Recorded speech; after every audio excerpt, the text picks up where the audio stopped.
Lionel Hebdo, bonsoir. Si je vous dis culture urbaine, street art, graph, tag, on va essayer de démêler toutes ces activités. Je suis avec Michael Franco.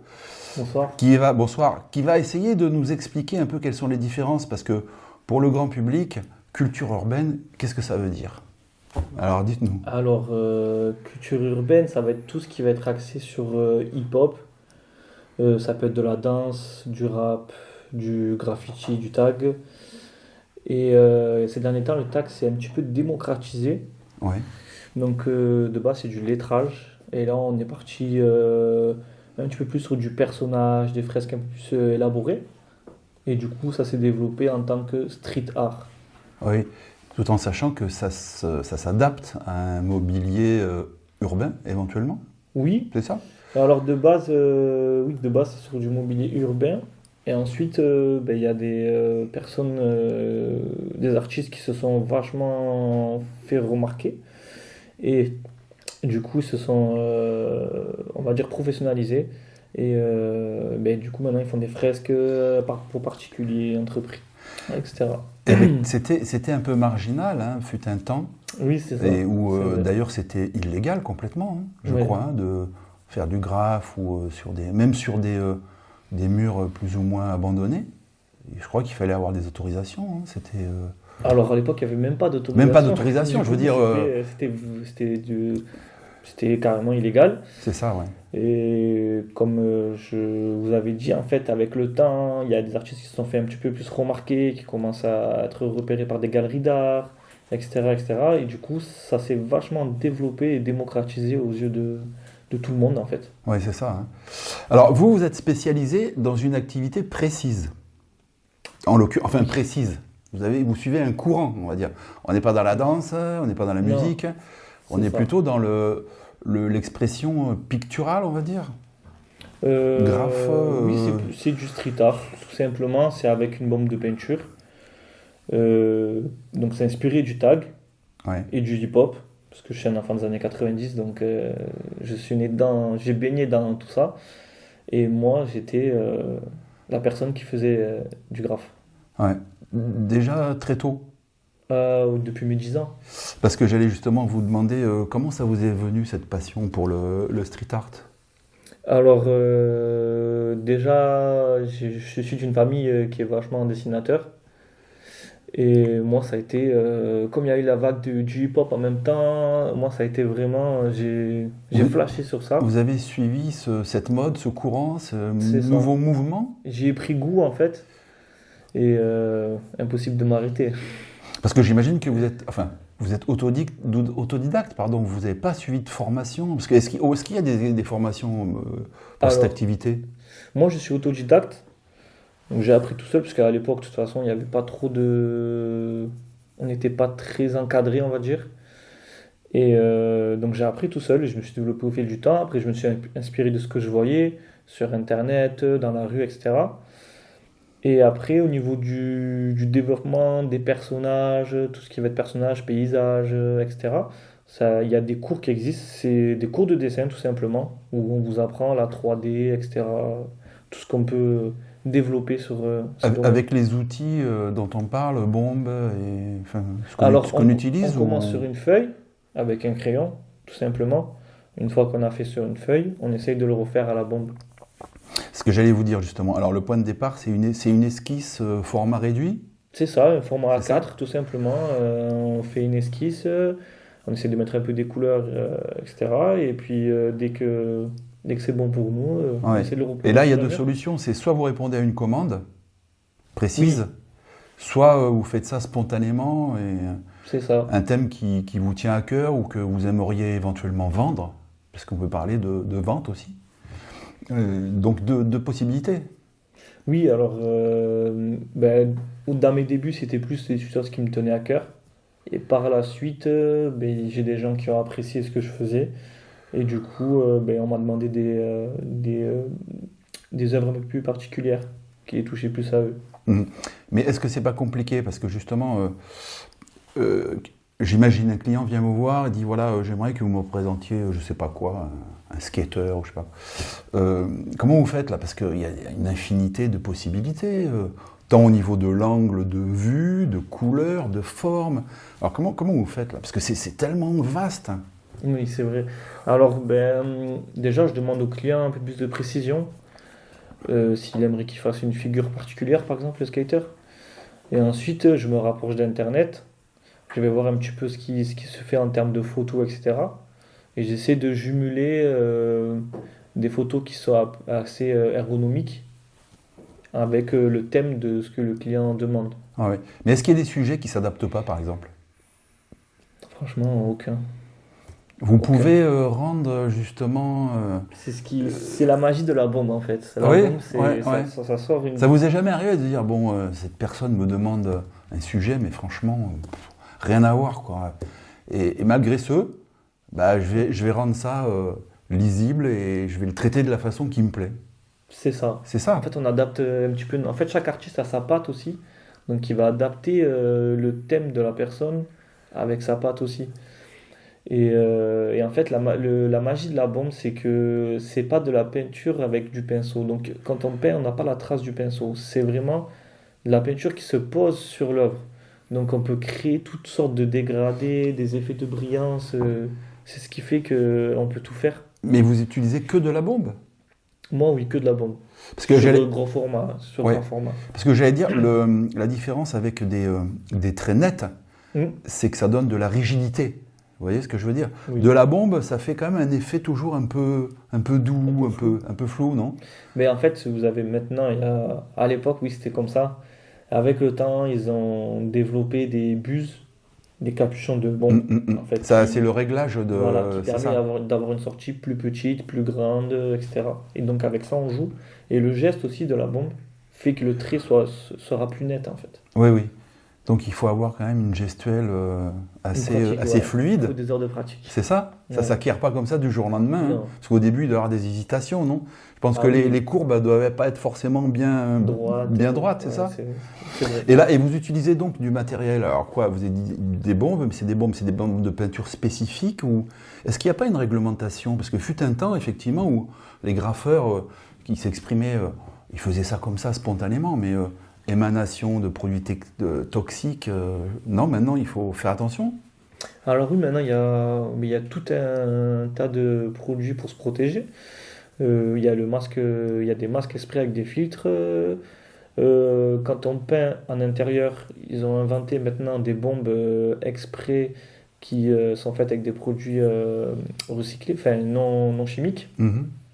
Donc il y a tout un tas de choses qui a été inventé avec le temps pour pouvoir pallier à tous ces problèmes. Et oui, parce qu'en intérieur, santé. on risque de respirer, effectivement. Oui, C'est pas pas pareil qu'à l'extérieur. Ouais. C'est ça. Vous avez déjà exposé? Non, et j'aimerais bien. Ah, on s'était vu hein, lors de Battle Kid Oui, c'est ça. à Lunel, et vous m'expliquiez, quand je vous ai interviewé, que vous aviez un laps de temps défini. Ça, c'est pareil, c'est un challenge, ça. Oui. On vous dit, alors là, je ne sais pas si on vous avait demandé une figuration spécifique ou pas, c'est vous qui avez choisi. Alors c'était le thème du hip-hop. C'était le thème du hip-hop, voilà. Mais vous m'expliquiez que, bah voilà, vous aviez pas toute la journée pour le faire. C'est ça, faut s'adapter. Là, c'était sur un festival. C'était que la journée de 10h à 17h. Donc j'avais 7 heures pour créer quelque chose. Et donc du coup, j'adapte ma création par rapport au temps que j'ai en fait. Oui, oui. Et effectivement, on a pu voir l'évolution. Hein, déjà un peu la conception, la mise en forme, après l'ajout de couleurs, après les reliefs, les effets et tout ça. Et c'est vrai que c'est spectaculaire. Hein. Et vous ne faites pas que ça, d'après ce que vous m'avez dit. Enfin, vous m'avez envoyé des photos Oui. où vous faites aussi d'autres œuvres. C'est ça, hein, ce que vous avez dit. Je fais pas que du graphe ou du. C'est ça. Je fais autre chose. Alors vous faites quoi? Je m'adapte à toute demande. Moi, ce que j'aime bien faire, c'est les portraits. Là, je suis sur un chantier où j'ai refait un drapeau avec une guitare. Je fais vraiment tout. C'est ça qui est magique avec la bombe, c'est qu'on peut vraiment tout faire. Ouais. Et vous pouvez peindre partout. Euh, Sur tous les supports, je veux oui, dire. sur tous les supports. Ouais. Oui, mais il y a des supports qui s'y prêtent mieux. Ça va être le mur, les tableaux. Ouais. Après, tout ce qui va être... Il y a des textures qui vont pas forcément accrocher. Donc, ça demande plus de travail, etc. Il faut penser... Faut donner Là, il faut que la matière soit assez adhérente. Ouais, oui. Et on parlait d'œuvres éphémères, c'est frustrant. Ah oui, Parce que vous faites une œuvre et elle après, disparaît. pour des raisons de manque de support, bah, vous êtes tenu de l'effacer malgré tout. Et ça, c'est déchirant quand même. Ah oui, Vous le maintenant, prenez en photo. heureusement qu'il y a les photos et les Ouais, réseaux ce que j'allais sociaux. dire. C'est Vous le ça. prenez en photo, mais malgré tout, Ça fait un petit pincement au cœur. c'est pas l'original, quoi. Eh ouais. Ouais. Et est-ce qu'il y a un endroit que vous rêveriez d'illustrer, par exemple? Ben, là, hein, j'ai pour futur projet d'avoir un local.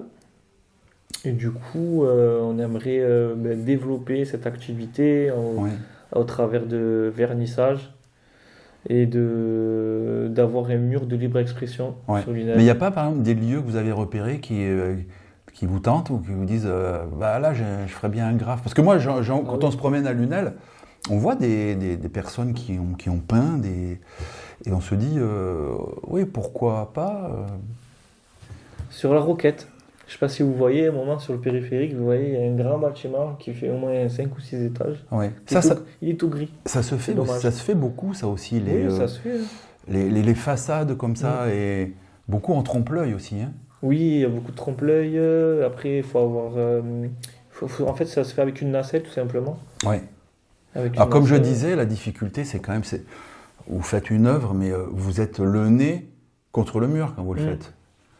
Il faut avoir cette anticipation de dire que vu de loin, bah, ça peut le faire aussi. Ça, c'est franchement, Ça a été très compliqué au début, ça. c'est compliqué. Ouais, il faut s'adapter sur le Bah, du comment mur, vous faites au début? Soit Eh ben, vous mettez vraiment à l'extérieur, loin, et puis vous dites ça va être à peu près comme ça, ou l'inverse. Vous dites je fais ça, mais il faut que ça soit vu, donc je vais amplifier, ou je vais. Dites-nous votre secret. Alors, de base, j'étais concentré sur mon mur. Et en fait, quand je reculais, je voyais que c'était pas bon. Donc, à chaque fois, je revenais, je retouchais, je reculais. Maintenant, il y a plusieurs techniques, notamment la technique du calque. Donc, en fait, ça consiste à faire des points de repère sur le mur, à la peinture, Ouais. prendre en photo le mur, prendre en photo sa maquette.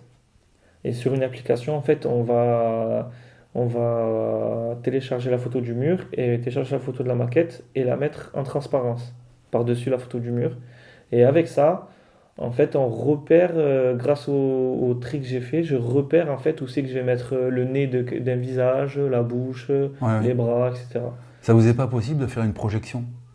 Alors, projection, c'est possible aussi. Après, c'est limité parce que quand on est en plein jour, Bah on voit pas. voilà, on voit pas. Mm. Et selon la surface, si vous avez que 2 mètres entre le mur et... Par exemple, si vous avez que 2 mètres d'espace, le projecteur, il va pas Ouais, agrandir ouais, assez ouais, l'image. on est Donc ça d'accord. reste très limité, la projection. Mhm. Vous faites ça à titre professionnel ou vous avez une autre activité? Alors, j'ai une autre activité. Donc, moi, je suis employé SNCF de base. Et justement, j'ai ouvert l'association pour commencer à créer quelque chose de concret autour de mon art. Mhm. Ça Ça veut- faisait longtemps que j'avais envie. Oui, donc avec plusieurs personnes, j'imagine, dans cette Oui, association, qui non seulement qui représentent l'administratif de l'association, mais peut-être des collègues à vous, non, qui aussi sont c'est dans ça. le même domaine. J'ai plusieurs artistes avec moi. Ouais. Et Ils sont donc, spécialisés dans votre activité ou ils font ah ça non, parmi d'autres choses? ils font ça parmi d'autres choses. Et ben, notamment, il y a un artiste qui est déjà auto-entrepreneur en tant qu'artiste peintre, qui fait tout, il fait ça toute l'année. Et donc, je peins beaucoup avec lui. Après, j'ai deux, trois autres amis qui peignent aussi avec qui je peins. Et on a décidé de créer l'asso Mhm. pour vraiment rassembler tous les artistes un petit peu de street art. Mhm. Bien sûr. Il faudra les inviter à venir nous rencontrer, hein, Avec s'ils ont plaisir. des projets spécifiques. Enfin, en tout cas, là, vous avez lancé le message. Il y a un mur de la Roquette qui serait sympa à peindre, C'est on est vrai. d'accord. Vous le direz peut-être tout à l'heure aux spectateurs, hein, si les gens de la mairie vous entendent, peut-être qu'ils vont dire bah oui, pourquoi pas. Hein, Ça serait bien. c'est une bonne idée, non? Ah oui. Vous donnez des cours? Oui. Alors, en fait, depuis petit, j'ai appris à graffer seul. Et je me suis rendu compte avec le temps qu'au final, j'ai pas évolué aussi vite que ce que j'aurais pu, si j'aurais été encadré, tout ça. Et donc j'ai décidé justement de donner l'opportunité aux jeunes qui veulent, qui sont attirés par cet art, de pouvoir se développer et évoluer. Oui, pour gagner du temps. Parce que C'est vous, ça. en tant qu'autodidacte, vous avez éprouvé petit à petit les résultats. Vous avez essayé Ça, et vous avez oui. constaté que. Et là, vous êtes là pour justement les accompagner, leur donner des bons conseils, justement, pour qu'ils évoluent assez rapidement. Oui, c'est C'est ça. ça, hein. Alors, c'est à partir de quel âge? 12 ans. 12 ans. Est-ce qu'il faut avoir des prédispositions? Alors, j'imagine peut-être aimer dessiner ou avoir une aptitude un peu dans ce domaine. Franchement, Ou pas du tout? Non, franchement, pas du tout. L'important, c'est d'être travailleur et intéressé. Oui, il faut avoir vous la transmettez, la passion aussi? Ah oui, Certainement. ah oui. Et vous faites ça depuis combien de temps? Les cours, Les cours et puis le graphe d'une façon plus semi-professionnelle, on va dire. ça fait 1 an. Ça fait un an? Ouais, ça fait 1 an. Mhm. On a ouvert l'association en mars 2025. Ouais. Et les cours, par contre, j'ai commencé début 2026. Ouais, ouais. Et vous avez réalisé plusieurs œuvres, je suppose, que vous avez gardées, que En vous photo. avez en votre possession. Ah, en photo. Photo. Parce que j'allais dire, le plus terrible, c'est quand, si vous voulez organiser une exposition, on fait comment? Vous exposez les photos? Vous n'avez pas, Non, vous avez pas les œuvres, on vous va avez être sur plus, tableau. vous avez plus les œuvres. Bah, après, quand j'ai par exemple une exposition à créer, je sais que je vais fixer une date, par exemple dans 6 mois, et je sais que j'ai 6 mois pour créer des tableaux en fait, tout simplement. Oui, donc vous allez alimenter justement le. Voilà, je vais me donner un thème et je vais dire voilà, ben, pendant 6 mois, je vais travailler sur telle ou telle chose. Oui. Est-ce que vous auriez un conseil à donner à nos téléspectateurs? Alors surtout. Alors pour une info déjà, vous pouvez vous adresser à la caméra. Ok. Alors pour une info, si vous êtes intéressé pour le graphe et le street art, vous pouvez nous contacter sur notre page Facebook Culture Urban Association et par mail cultureurban.association@outlook.com. Parfait. Et enfin, quelque chose à dire aux personnes qui aimeraient se lancer, aux graffeurs futurs, potentiels? Ben, ne lâchez pas. Et si vous avez besoin de conseils, si vous vous sentez un petit peu à l'écart ou seul dans votre vie d'artiste, Oui. ben, vous n'hésitez pas à nous contacter. Ouais. Ne surtout On pas, peut faire plein de ne choses. pas se décourager hein, et Ah oui. croire en Oui, ça. croire en ses rêves et ne pas lâcher, surtout ne pas lâcher. Mhm. Michael, merci beaucoup pour toutes ces infos. Merci à vous. Au plaisir de vous croiser sur le mur de la Roquette. Pas de souci, avec plaisir. Bonne soirée. Merci vous. Lunel Hebdo, c'est terminé. Vous savez qu'on a rendez-vous jeudi. Alors à bientôt.